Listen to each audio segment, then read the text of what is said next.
Only been to one game so far this year. Usually try and hit a couple. Watched them demolish Aquinas a couple of weeks ago. Like I said, I've been teaching a Wednesday night class, and it just turns out that like most of the home games are on Wednesday night, and the Saturday games are all out of town, and it's just very involved to get all the kids out of the house and on the road. It turns into a huge debacle, so it's not too bad going to the home games. It's like a 20-minute drive, so. But okay, so any questions on the quiz? Any questions on the quiz? We'll make sure everybody has the correct answers, since that is those are questions that are on the final, so to speak, or on the first exam, which I believe is the week after next. Fear not, the class period before, because it's on a Thursday, and so the Tuesday before that, I'm literally going to be doing a review of the material that we've done to that point, so you know exactly what's going to be on there, so there are no surprises. Much as I'm sure you all love surprises, ordinarily exams are not a place where we generally like surprises. So let's pull this up here. Okay. Quiz number 3.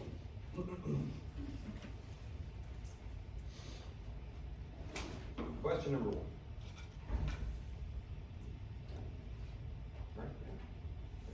Question 1. Charlemagne was a king of which Christianized post-Roman people? That was the Franks. True or false, the Crusades were only waged by Europeans against Muslims while trying to retake the Holy Land? That was false. The Reconquista or Reconquest involved the slow retaking by Christian kingdoms of both Portugal and Spain. Italy and Germany were always unified states. That was false. And the term Renaissance means rebirth or rediscovery. That was true. So, there you go. No surprises there, I think.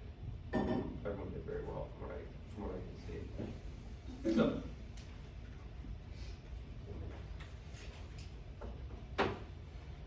we are at the start of the modern period at this point.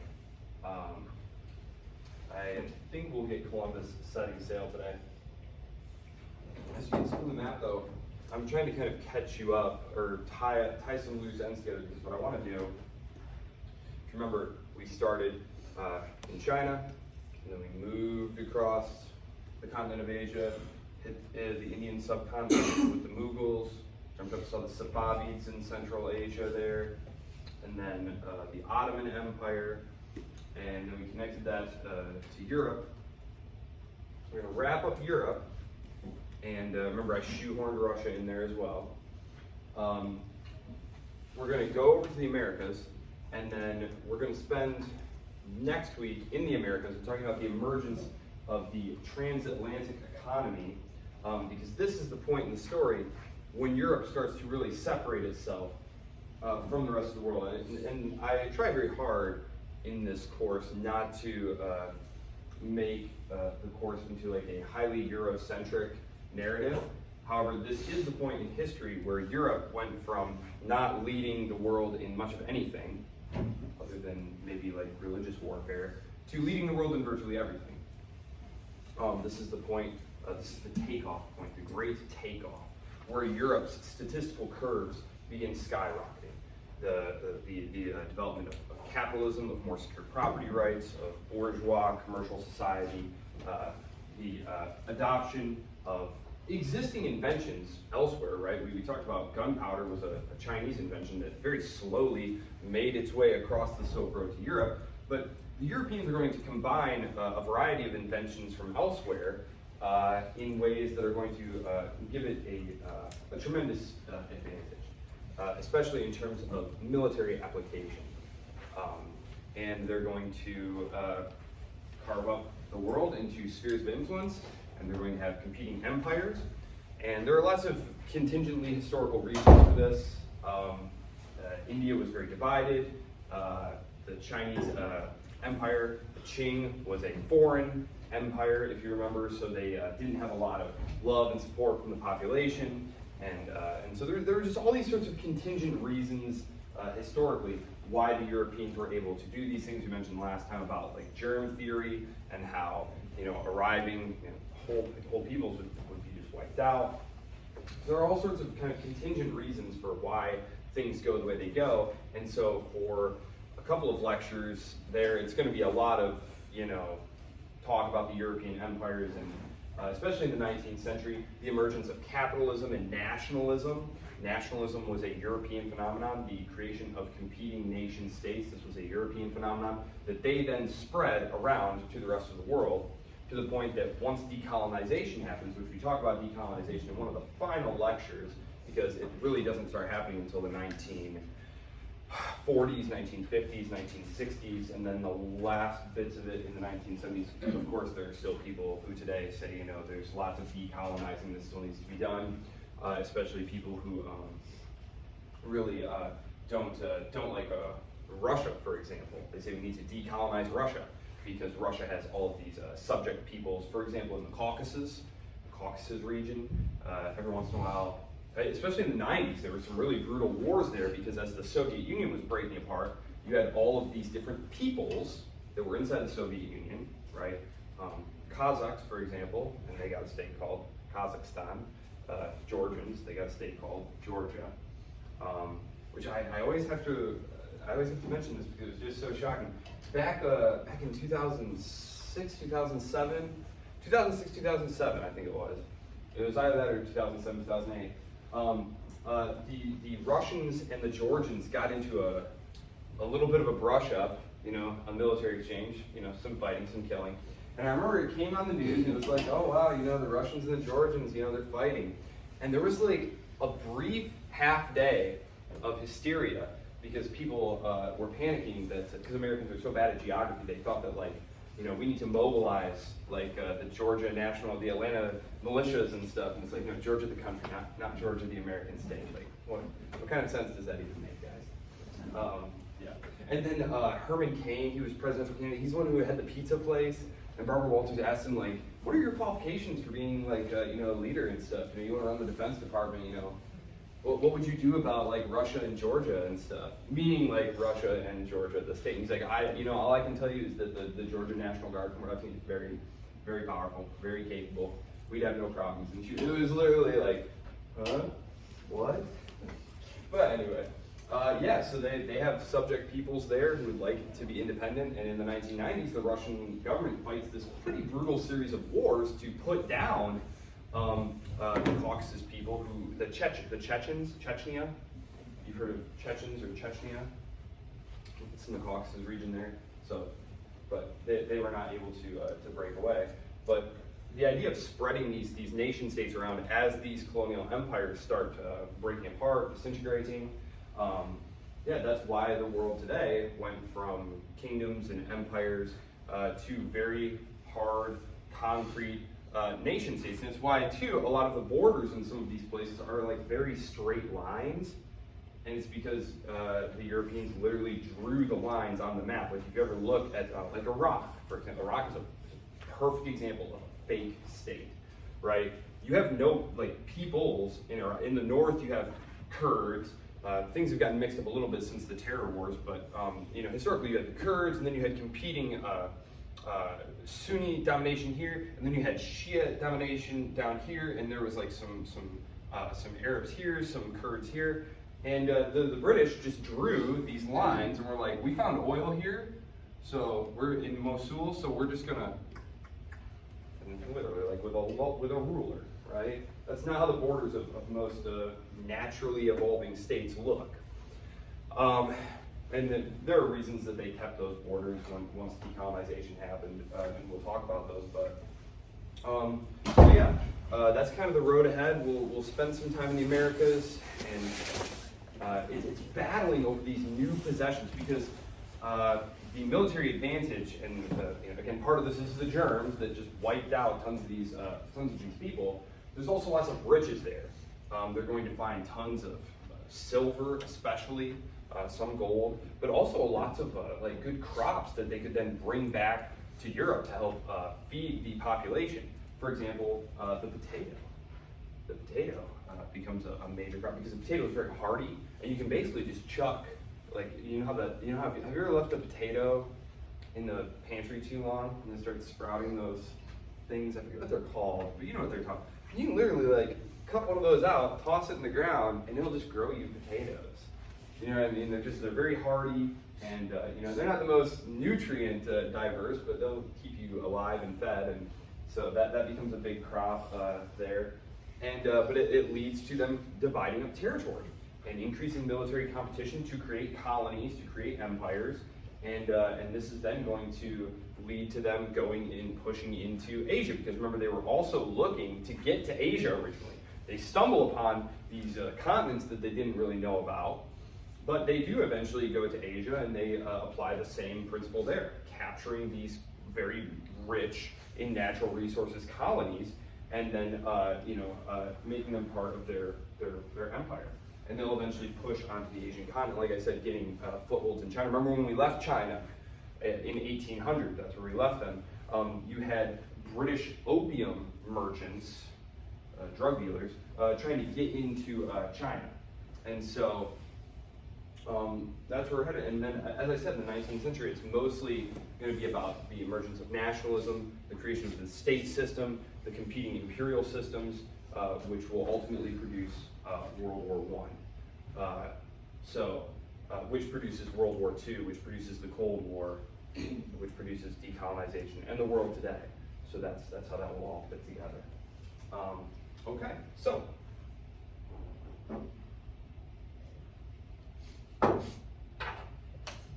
tying together some loose ends today, because I don't want to come back to Europe until like the French Revolution in 1789. So when we go over to the Americas, I'm gonna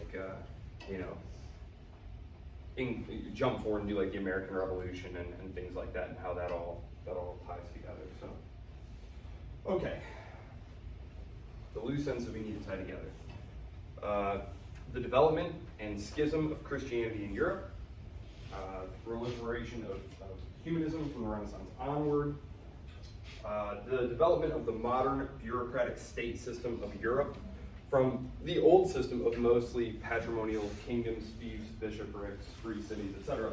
Remember, we talked about the old states were patrimonies. It was your personal property. These states were your personal property. Have them on here? Yeah, like these kingdoms. These kingdoms were the property on the right there.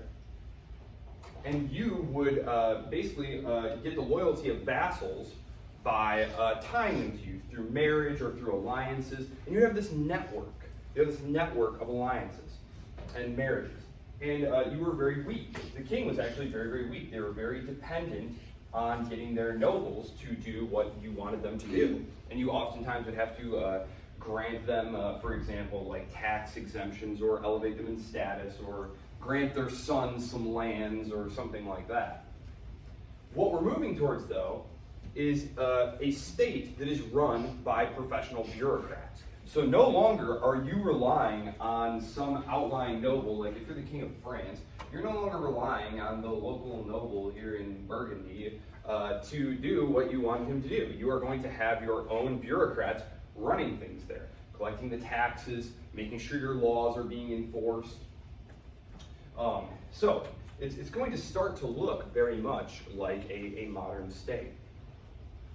But let's start with Christianity. Very handsome fellow here we need to deal with, troublemaker. Let's see here. Christendom had been suffering splits and dissenters for some time before Martin Luther. I don't want to make it out like it was all him. Some of the disputes were doctrinal, others were political.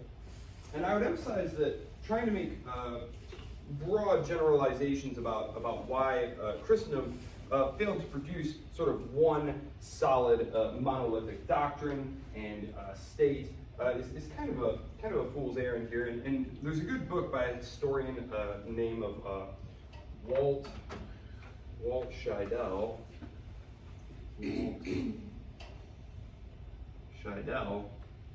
Who argues that actually, and it's a very good thing that Europe was never unified religiously and politically after the fall of the Western Roman Empire, because it was this highly competitive system of political and economic polycentrism meaning multiple centers of power, competing against each other, that eventually allowed the Europeans to dominate the world and to produce many of the things that we have today. So, and if you just kind of think about a competitive marketplace, that does sort of make sense intuitively, right? If you have one monopolist, if you have one provider of a good, there's no incentive for them to innovate, right? They are the only provider of a thing. And so when you have multiple providers, that will tend to produce lower costs, more innovation, more products. And so I think it's an interesting book.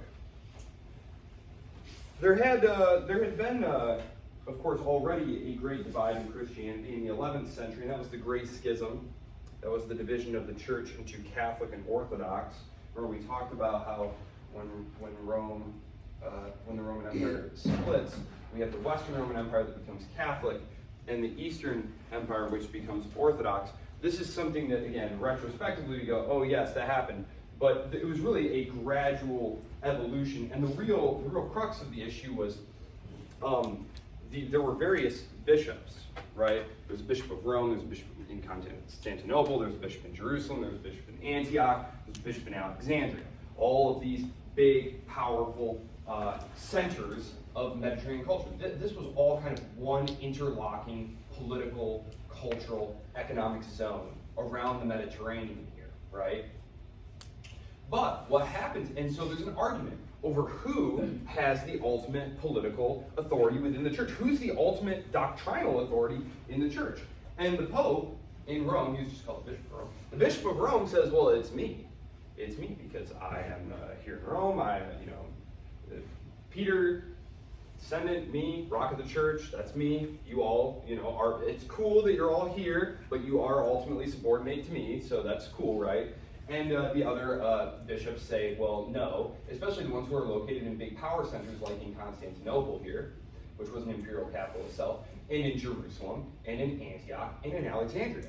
And the initial controversy, if you want to look it up, is it's called the Filioque controversy. Basically, it was about the wording of the Nicene Creed, and the Pope just says, yeah, you can do it that way, it's fine. And the other leaders of the church were quite upset, especially over in the East. But what happens here is, while all this is going on in the 500s, 600s, 700s, while they're arguing about this, what happens?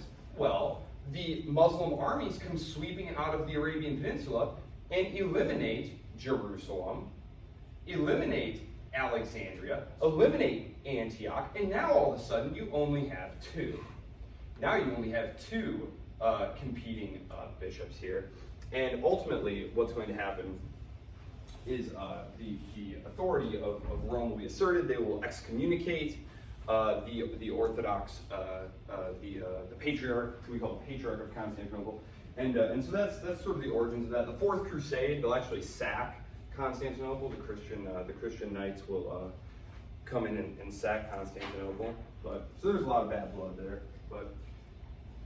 So there were a lot of doctrinal controversies that grew up out of that and were involved in that.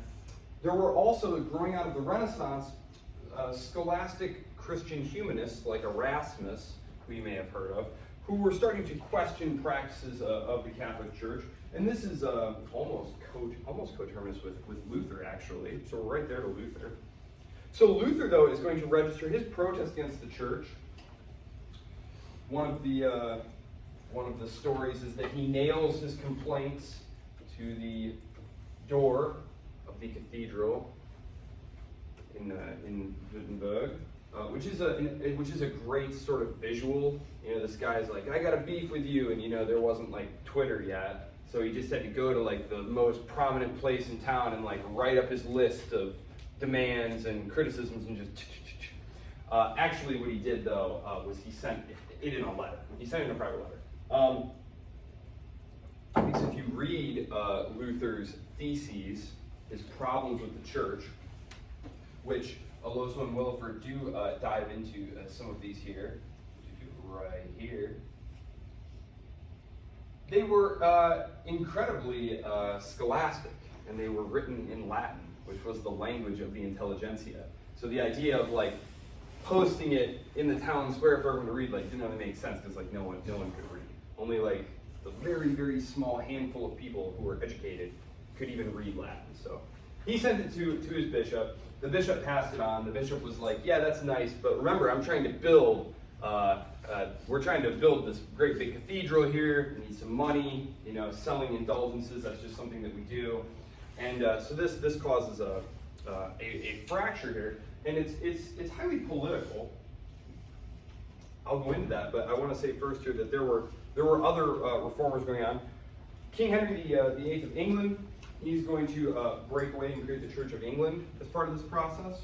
So we've got the Protestants, the German Lutherans.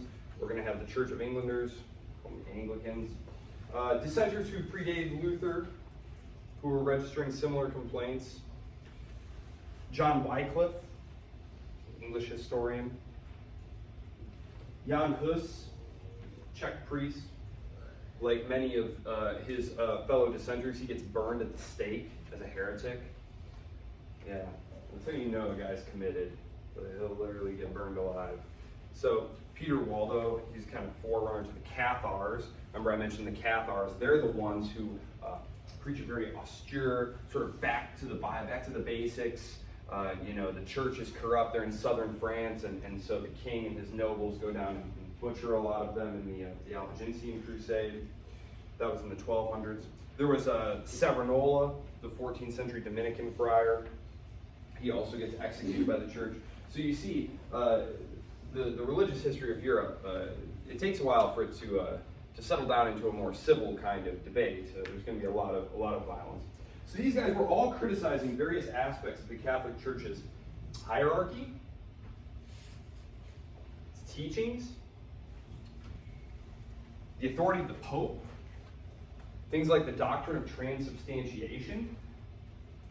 They also questioned the wealth and corruption of the church, questioned the practices of selling indulgences.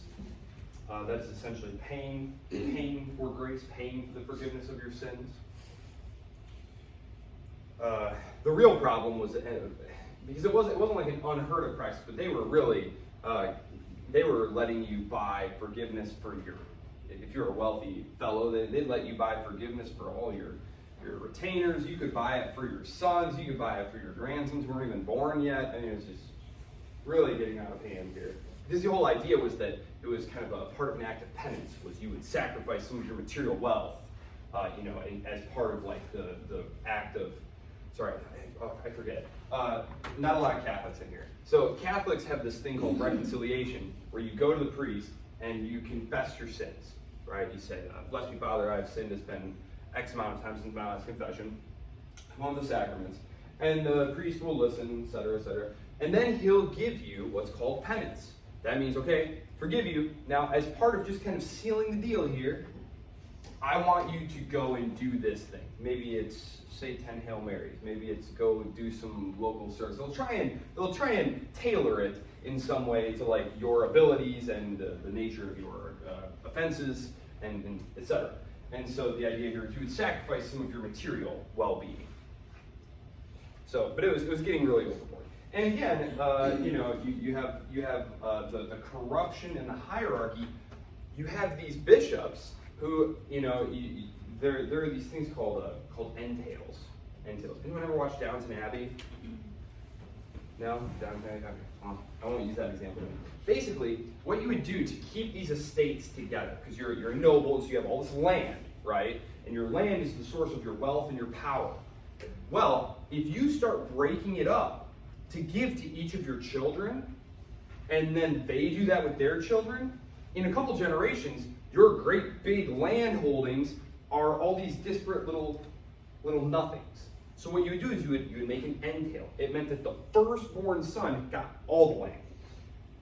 And he couldn't break it up. It wasn't like, well, it's his and he can sell part of it. No, it was legally bound. This is the land. It's yours. You were like a steward. You weren't really an owner in the modern sense of like, I own this property. You were more like a steward, passing this on from generation to generation. But so you needed incomes for your other children, and one of the ways that they did it is they would buy you a bishopric. And then you would have the income from all the tithes that the parishioners are paying to the priest, and they kick up to you. And again, it was one of those things where it really got overboard. People buy their son several bishoprics, and the son is not even pretending to do the job. It wasn't like secular nobility hadn't been being bishops for a long time. Bishop Ambrose of Milan, the famous bishop of Roman times, who essentially has that great battle with the Emperor Theodosius, and essentially gets Theodosius to like acknowledge and submit to his authority in spiritual matters. It's a very important episode. Bishop of Milan, Ambrose. He's actually the one who helps convert Saint Augustine. Do you guys still read the Confessions of Saint Augustine in Core 300? The Confessions of Saint Augustine? No? Okay. That was one of the Core 300 books when I was here. But yeah, so he's an early church father. He's a very important fellow. But but he had been just a secular noble guy, and they had just brought him in. He literally gets baptized, made into a priest, and then made into a bishop in like 3 days. So he went to doing a really good job. So it wasn't like you couldn't do that and do a good job. It was getting out of hand, just like the selling of indulgences. It wasn't that people objected to it in theory, but in point of actual practice, it had gotten completely out of hand. People were getting fed up with it. There was also the problem that the church just wasn't really speaking to people. I mean that quite literally.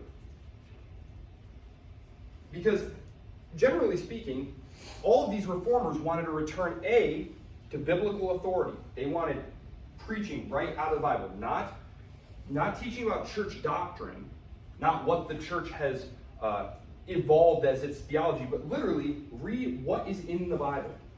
Well, that was a problem because the Bible was only in Latin. It was not in the vernacular languages so that people could actually read it. And again, unless you were educated in Latin, which was highly unlikely, you literally could not read the Bible, and you were entirely dependent upon the religious authorities to tell you what was in it. You literally couldn't read it. And so you wouldn't know, for example, a lot of important parts of Jesus' teachings, because the Catholic Church had parts that they liked to emphasize more than others. They didn't like to emphasize Jesus' teachings about it being easier for a camel to pass through the eye of a needle than for a rich man to get into heaven.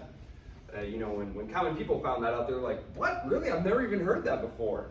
It's going to be very radical, very radical. The Protestant Reformation is going to be a very radical thing. It's going to lead to a lot of egalitarian movements who advocate for more of a proto-communal socialist type living. Because of course Jesus says, give up your possessions, live basically communally. And then the priests, a lot of the priests, going to church, having those, that good community religious experience. What it was for these peasants is on Sundays, you would get herded into the church. It was not an option. You were legally bound to go, so you get herded into the church. You had to stand behind a screen. You couldn't see what was going on. So I'm the priest, you're the parishioners, you're all behind a screen. You cannot see me, can't see what I'm doing. And number one, you don't understand what I'm saying because I'm speaking Latin. And you just stand there. You literally stand there and listen to a language you don't know for an hour plus, and then you go. And you pay, right?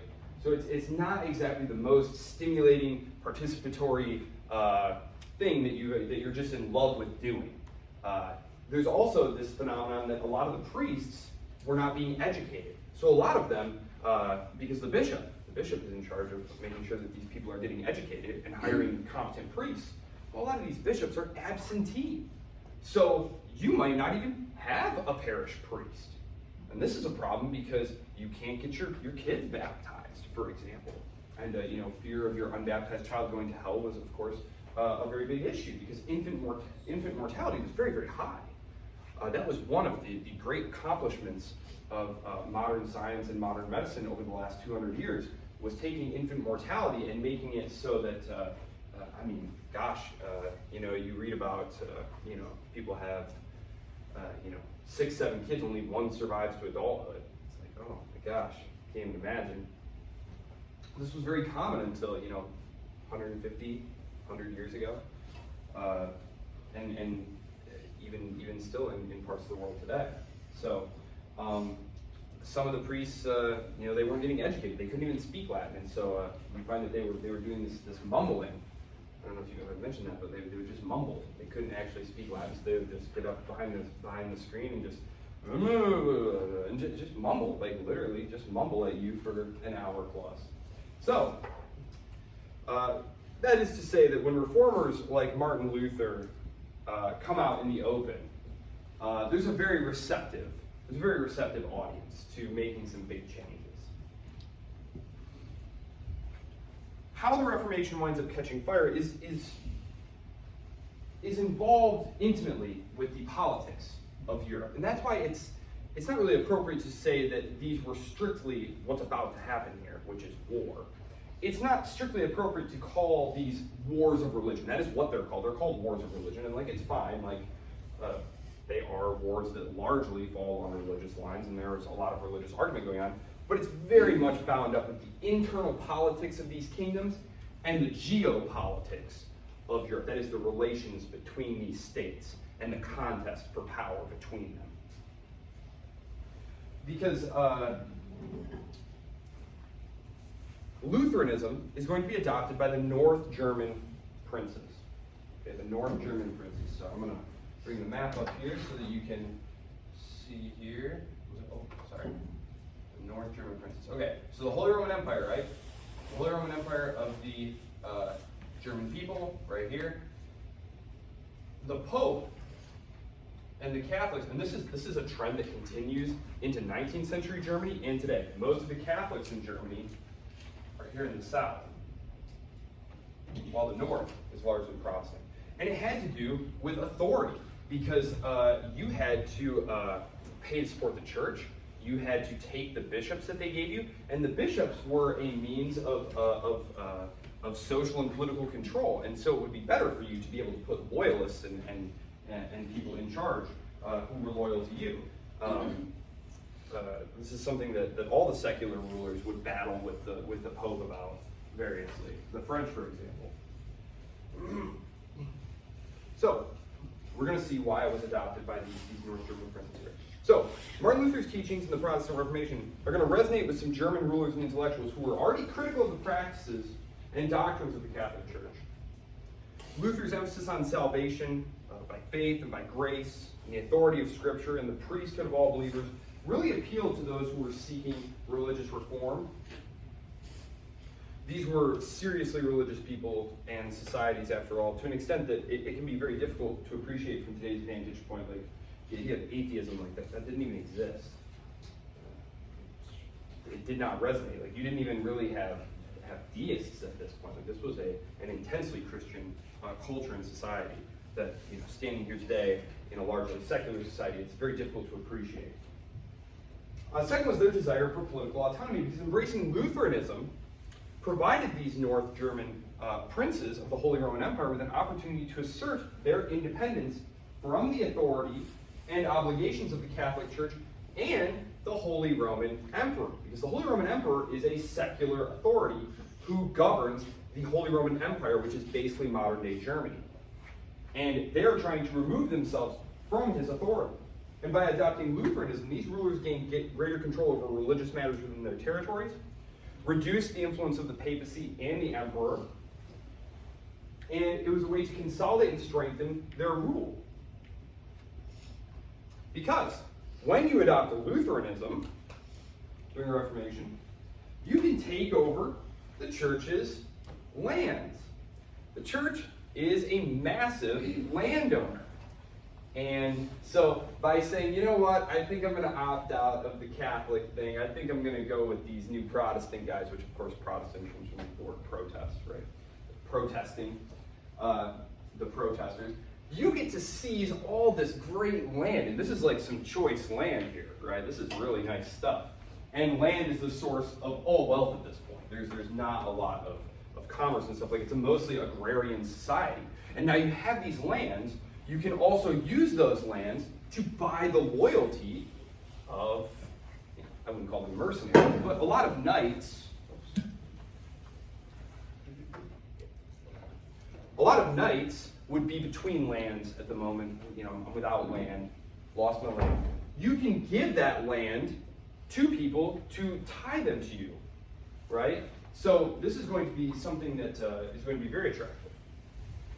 It's going to be very difficult to resist. Even the really intensely Catholic rulers of places like what will eventually become Austria and France, even they can't really resist encroaching on some of these lands sometimes. You know, sorry, Pope, you know, 1,000 apologies, you know I'm your guy, but, you know, just in a little bit of a tight pinch right now financially. So they seize these church properties and redirect the wealth to their own coffers, use them to buy the loyalty of more men. One of the French kings who does Philip IV. Actually, Philip IV had done this. He seizes the Templars, the Knights Templar. They're the Crusaders who had the white shield with the red cross. You familiar? Well, that's where like Friday the 13th comes from. It's one of the possible origins of the whole, like, you know, Friday the 13th is like supposed to be really unlucky, right? You're familiar with that. Well, it's because the Knights Templar were basically this religious order, but they were very, very wealthy because they also ran kind of like banking services. So they're very wealthy, and the King of France was in a really tight spot financially, and so he just arrested them all and seized their assets and accused them of treason and tortured confessions out of them on Friday the 13th. And so that is a very unlucky day.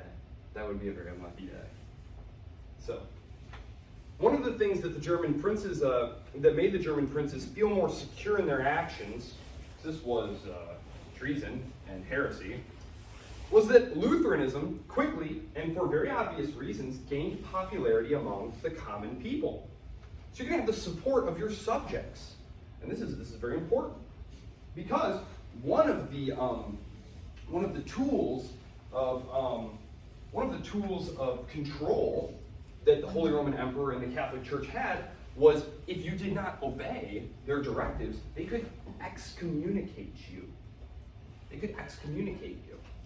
Which meant that you were now outside of the approved socio-religious political order. So if I was, the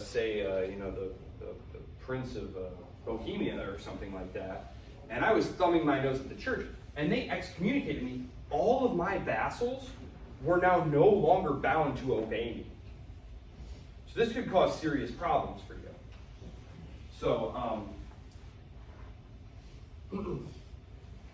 the idea, so being able to undermine that tool of authority was something that was only really possible because of the real alienation of a lot of the common people from the Catholic Church, who weren't all that interested in obeying its authority anyway.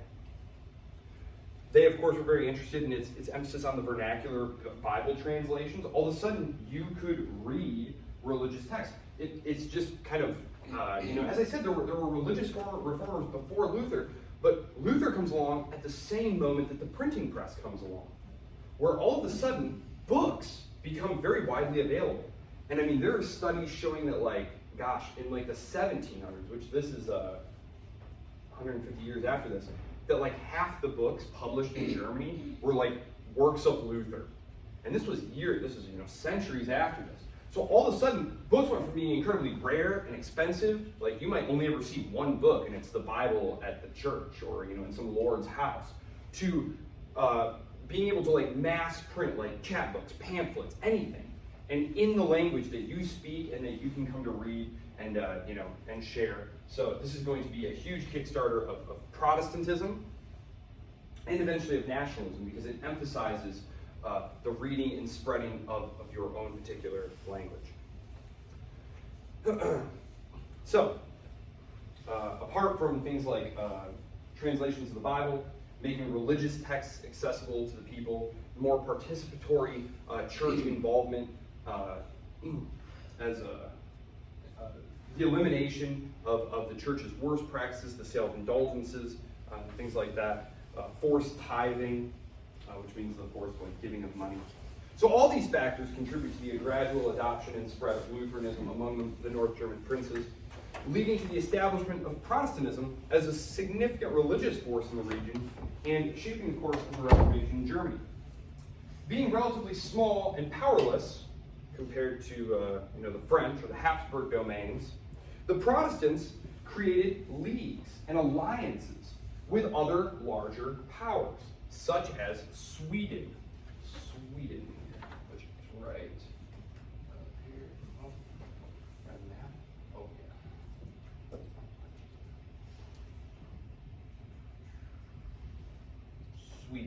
Sweden is right here, as you can see. Sorry.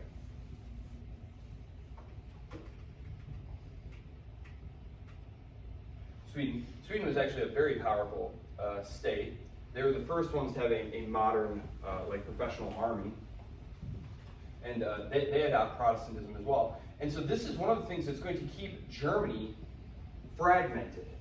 Those of you who have taken any history classes at all know that Germany was very powerful, right?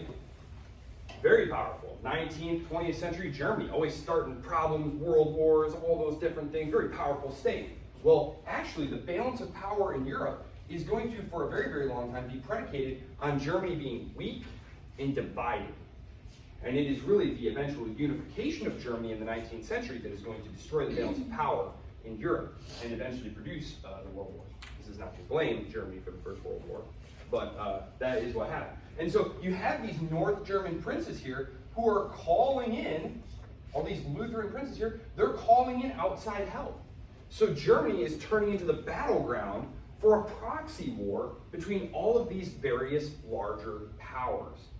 And so this is going to lead to the series of wars fought really not so much over religion eventually. Religion is sort of the pretext, if you will.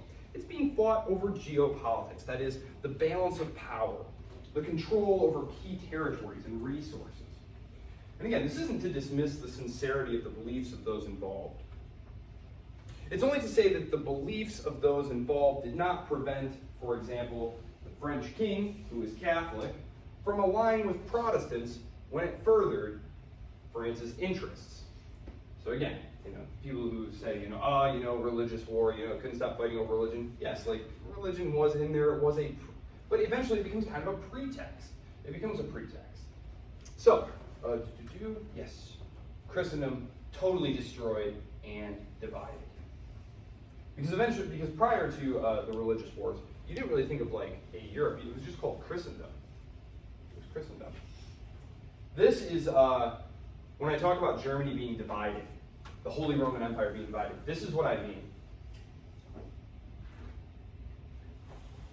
And this isn't like I had mentioned in France. There's a lot of different nobles who you have to deal with. No, these were actually legally recognized, distinct political entities who all had their own rights, and when the Holy Roman Emperor wanted to do something, he would have to call a diet, which is like a congress basically. He has to get all these rulers together and get them to agree on what he wanted them to do. It was hopelessly inefficient. He was also elected. The Holy Roman Emperor was also elected, so he's super weak, can't get anyone to do what he wants him to do. And you have to deal with all these competing political authorities here. So, this is what I mean when I say the fragmentation of Germany. And when I say Germany, I'm talking about the Holy Roman Empire of the German people, the area that will eventually become Germany. The 30 Years' War.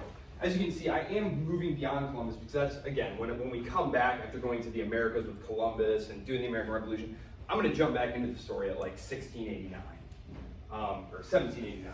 So the 30 Years' War. This is the most destructive war for many hundreds of years. It starts in 1618. They won't have another war this destructive for really 200 years, the Napoleonic Wars. Fought from 1618 to 1648. It's a very complex conflict that originates in a combination of religious, political, and territorial disputes. As I said, it's hard to talk about any of these things individually. These things were all mixed together. The religious aspect, the domestic political aspects within states, and then the relations between the states. Really, the war kind of begins as a continuation of tensions between Catholics and Protestants. See, in 1555, after the first round of religious wars, they meet in this place called Augsburg. The Peace of Augsburg is established, and it establishes this principle. Whose territory, whose religion? It means that, look guys, we will agree to disagree. Let's just say whoever's kingdom it is gets to choose.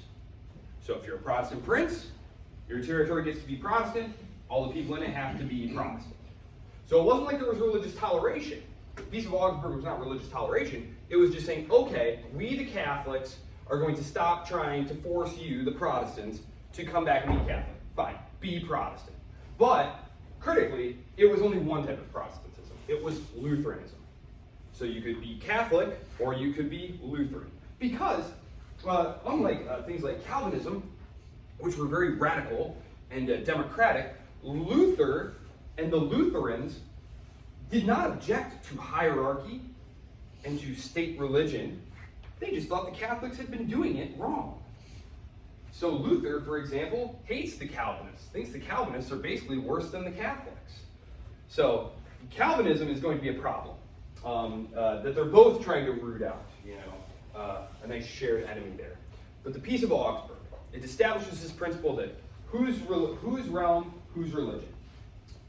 However, this is not a peace that's going to hold.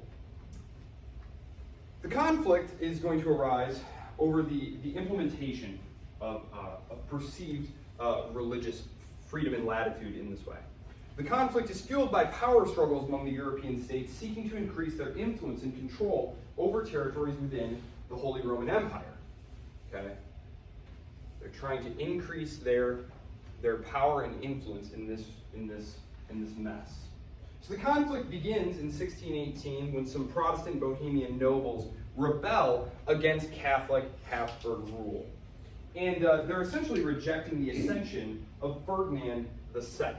So there's this guy who's in line to become the ruler of their territory, and he's like an uber Catholic. And they were a very, very Protestant nobility and a Protestant people. And here's the thing, if you were smart, and because it wasn't like, you could wind up being like, again, I wish you guys had seen how it happened. So basically, you could be chilling over here, and all of a sudden, so you could be here, and someone could die here without any sons, and it's like, oh, actually, now you control this territory because you were fourth in line, but these people died, and your grandpa's brother was his cousin. So now you're in charge here. Well, let's say you were a Protestant, and you are now coming to control a Catholic territory. Yes, technically speaking, it was within your power and prerogative to force them all to be Catholic. Was that a smart thing or to force them all to become Protestant? But is that a smart thing to do when you move into your new territory? Make everyone furious with you right off the bat? No. So you would just kind of tolerate. You would quietly tolerate. Like, you were Catholic, or you were Protestant, your people were Catholic, and you just weren't going to make a big deal about it. Because really, you're a secular ruler, you're just looking to get paid, keep things quiet. Well, this guy who's coming in to rule Bohemia is an uber Catholic. And he has made it very plain that when he gets there, Protestantism is going to be completely off the table. We're not having any Protestantism. You're going to all be Catholic.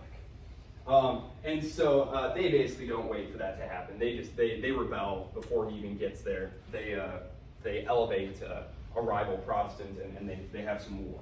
So the Protestant states, Bohemia is the land here that will eventually become the heart of the Austrian Habsburg Empire. It's the modern day Czech Republic. It's modern-day Czech Republic. Saxony,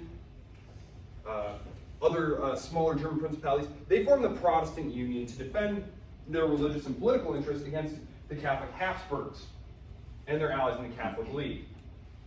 Specifically, their allies in Spain, because the Habsburgs had ties to Spain. The war had 4 main phases, because again, remember, when we talk about like the 100 Years' War, the 30 Years' War, they weren't fighting this whole time. There'd be like, and again, retrospectively, we've said, actually all these wars were kind of all part of one war, so we'll tie them all together. But there were 4 main phases of the war. They were all marked by shifting alliances and the involvement of various European powers, the Swedes and the French most specifically. The war brought widespread devastation, many atrocities, famine, disease, just horrible leveling of cities and infrastructure across Central Europe. I've seen estimates in Wedgwood's book, for example, that as many as 8 million people died as a result of this war, both from direct conflict and as a result of, think about the army rolls through, 20,000 guys, they take all your food and stuff, like, now you're all gonna starve to death. You can't just like roll over to Walmart and like restock. Like, if they took your grain and stuff, like you were all just gonna starve to death. The Peace of Westphalia. This is something that, especially at a 100 level course, it's one of those few things where it's like, yeah, maybe you want to hold on to that one. The Peace of Westphalia in 1648 that marks the end of the 30 Years' War, it establishes, if you will, new political and territorial boundaries in Europe, and it lays the groundwork for the modern state system. It recognizes religious pluralism. It expands to include Calvinism, along with Catholicism and Lutheranism. It's a very fragile peace. The Anglo-Dutch Wars will fire up almost immediately afterward. If you pull up a list of list of Europe's wars, and then just hit the Wikipedia page, you'll see that the history of Europe is just like war, just war all the time, up until World War II, and they haven't really had much war since then. Yes, the 30 Years' War.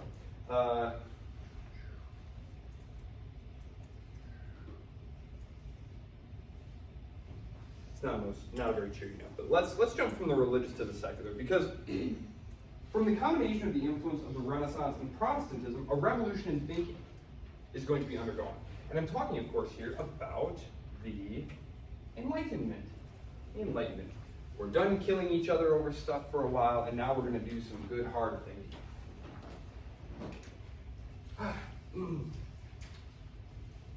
The Enlightenment is a catch-all term meant to capture what was really a very diverse intellectual movement that spanned across Europe during the 17th and 18th centuries. Enlightenment thinkers emphasized the power of human reason as a primary source of knowledge, and believed in the application of rational thinking to understand the world, to challenge traditional beliefs, and to promote an idea of progress in society. This was, to say the least, quite a break from the past. The first person up on the slide on the top left there is Galileo. Gets himself in some very serious hot water for suggesting that it seemed like perhaps the Earth might be moving and not the sun. This was the beginning of geocentrism of heliocentrism rather than geocentrism. The idea that this was very destabilizing, though. The idea that Earth might just be many planets revolving around the sun instead of everything revolving around Earth. This emphasis on the centrality of reason and rationality led to the further development of ideas like empiricism, and scientific inquiry. Building on the earlier work of people like Sir Francis Bacon, who articulated an early philosophy of science prior to the period, the Enlightenment promoted the empirical observation and scientific method as ways to acquire knowledge. This emphasis on observation, experimentation, and evidence-based reasoning fueled scientific discoveries and advances in various fields. Coupled with the Enlightenment's focus on the dissemination of knowledge to empower individuals and advance society, projects like encyclopedias and the spread of literacy were seen as crucial for social progress. Encyclopedias. we all know what encyclopedias are now, but this was, again, something that was only possible because of the printing press, which made it easier to disseminate ideas, lowered the cost of doing this. So you could, conduct an experiment, hey, I noticed that light, when it hits this glass, it tends to feel warmer here than it does here. Does this have something to do with the density of the glass? And then you could write up a little paper about it and publish it in a journal. These scientific journals are sprouting up. And now, because we can share them all over Europe, and all these intellectuals can start talking to each other. And again, some of this too traces back to Protestantism, this idea that you, by virtue of your reason and interacting with the word, with the text, can come to conclusions yourself. So these are all ideas that are meshing together. And of course, the Enlightenment will be a product, largely, of those Northern European states. Regarding this idea of progress, Enlightenment thinkers generally believe that it consisted of increasing levels of tolerance, achieved through education, reason, and the dissemination of knowledge. They were skeptical towards established institutions and traditions, including religious authority, and stressed instead the worth and agency of the individual. This is the period when ideas regarding human rights, personal freedoms, and the importance of individual liberty will emerge. This idea that there are certain rights that are to be respected. Probably the most clear statement of these natural rights that derive from the Enlightenment is the preamble to the Declaration of Independence. Life, liberty, and the pursuit of happiness, and specifically of property. This emphasis rather naturally found expression in political theories. Ideas like the social contract. We'll talk a little bit about the various competing theories of social contract, the idea of how society emerges and what the obligations are to one another, because in the pre-Enlightenment period, you had this idea of the great chain of being, which was there was God, and then there was God's chosen representative, the king, and there was just this clear hierarchy of obligations. This was feudalism. Ideas like the social contract, though, are the rights of individuals, and questions regarding the nature of government. You're questioning these inherited institutions, and you're asking them to justify themselves by a reason. They start arguing over which were the best forms of government, and generally advocating for ideas like, in the case of the English, constitutionalism, and checks and balances, and Montesquieu. These principles collectively challenged the traditional authority of the church and the absolutist monarchies, and paved the way for the development of modern, more democratic ideals, and laid the foundation for the cultural, scientific, and political transformations that occurred in Europe and later influenced societies worldwide. And again, I think Protestantism and the Renaissance deserve a lot of credit for the emergence and development of the Enlightenment. Again, on the one hand, you have the advent of movable type and mass literacy, which was fostered by Protestantism, which demanded that you learn to read the Bible and form your own relationship with God. And this had the effect of rapidly spreading literacy in Europe. It helped foster this growth of literacy at the same time that it placed the individual at the center of religious experience. Again, Protestantism, one of the reasons that Luther and the Catholics both hated Calvinism and all of the different, because Protestantism is going to very quickly go in a bunch of different directions, is that it fundamentally and radically rejected hierarchy and authority. The Renaissance also had embraced the creative spirit of the individual, embraced experimentation in art and in the physical sciences. It had introduced European intellectuals to classics of the Greeks and Romans, some of which had been lost for centuries and which were only reintroduced through the work of Islamic scholars or a handful of monks operating in different places like Ireland. There was a book when I was a kid that came out that had a very buzzy title, and I remember grabbing a copy. It was called How the Irish Saved Civilization. And it was basically this history of how these Irish monks, at a time when, during the European Dark Ages, following the fall of the Western Roman Empire, had preserved things like Plato and Aristotle in these monasteries by dutifully copying them down and preserving them. Rediscovery of these old texts, which lionized the republics of Rome and Greece, were to fire the imaginations of political theorists during the period. And one of my favorites, who I neglected to put on the slide for want of space, was Montesquieu. He was very heavily influenced by these examples, in particular a Greek historian of Roman history who wrote extensively on the Roman constitutional system. I only bring this up because Spirit of the Laws was where he enumerates the separation of powers, and those checks and balances were to feature very prominently in James Madison's own mind when he was writing the constitutions of Virginia and later the United States. James Madison is essentially the author of the Constitution. When they have the Constitutional Convention, he's basically the only one who shows up ready to play. You know what I mean? Everyone's like, so what are we doing here? And he's like, well, I just happen to have written this Constitution. I'm away here, just jotted a few things down. So before closing, also the idea here that these pre-Christian people, this is very revolutionary because Christianity is the proper religion and all good things flow from God through his appointed Christian kings. How is it then that these pre-Christian republics, like Greece and in Rome, how is it that they were able to achieve so much?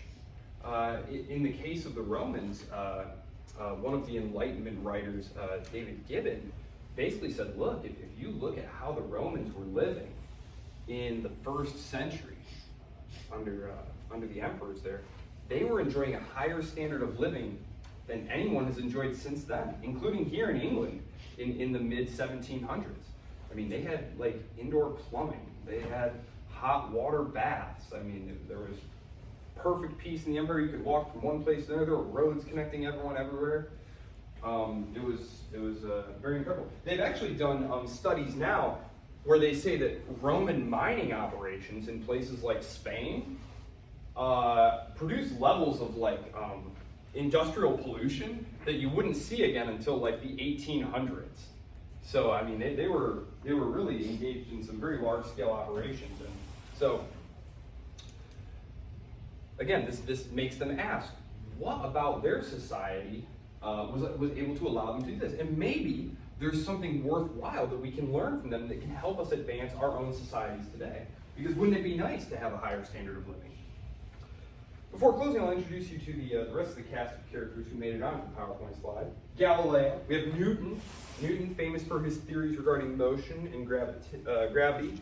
The invention of calculus. I know you all love calculus, so thank Newton for that. Interestingly, he's credited with inventing it at the same time as another continental mathematician named Leibniz. And again, it's this funny idea that there's just sort of this milieu and this exchange of ideas. It's almost like the conditions for the emergence of that particular intellectual idea had come. It's similar to how both Darwin and Huxley arrive at the idea of natural selection at the same time in the 19th century, and they publish it separately, but like almost exactly at the same time. Beneath them are John Locke and Rousseau, who are rival theorists regarding individual rights and the social contract. Americans are indebted to John Locke.